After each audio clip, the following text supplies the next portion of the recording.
So a good way to practice your squat is to find a surface that you can sit on. I'm going to use a bench today, but you can use a chair, you can use your sofa, you can use your bed, you can use a ledge that you have at home or at a park or wherever you can find one.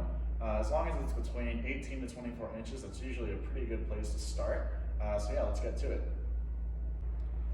So the first thing I want to talk about is how you set up your feet. A lot of the time people think that their feet are straight when they're actually not. So if you take a few seconds to practice moving your feet around, finding an adjustment to seeing where they're about shoulder width apart, and then they're both pointed as straight as possible. Some people will have longer femurs, such as going from your hip to your knees. So that will require a little bit of your toes being out, which is okay as long as you're not ending up in a sumo squat position like this. So if your toes are straight or slightly pointed out, that's okay too.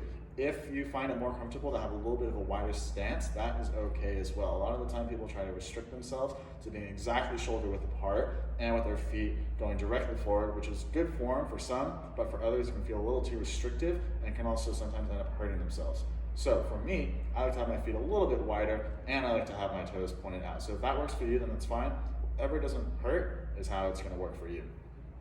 The next thing I want to talk about is how people keep their chest. A lot of the time when you see people squat, what you end up seeing them do is they'll kind of hinge over like this and have their chest really low to the ground. Sometimes you'll see people doing this, where they're standing nice and tall and their chest is nice and up, which is good, but then what you see happening to their lower back is it starts to arc. So what I want you to focus on is keeping your body as upright as possible, not letting your shoulders or your chest cave into themselves. What I want you to do is remain as straight as possible. Just pull your shoulder blades up and then down, so that way you have them locked in, and that's going to be a good position for your chest.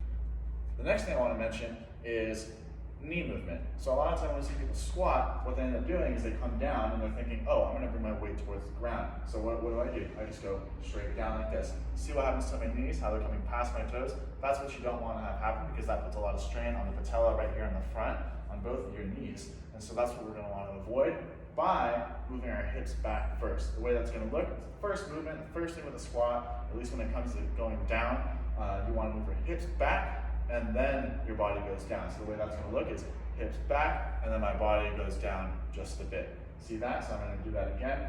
Hips go back, chest is nice and tall, shoulder blades are rolled down.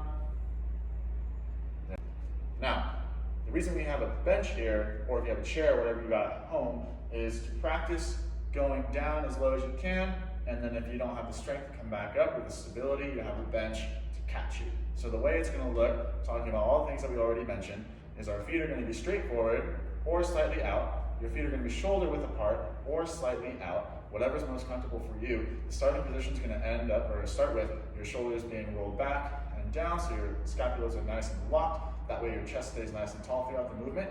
And then the first thing that's going to move in the movement is your hips are going to sit back first. Got that? And the reason for that is when your hips go back, your knees do not go past your toes. Okay? So let's get to it. I'll show you a few reps on the bench, and then I'll show you a few without the bench.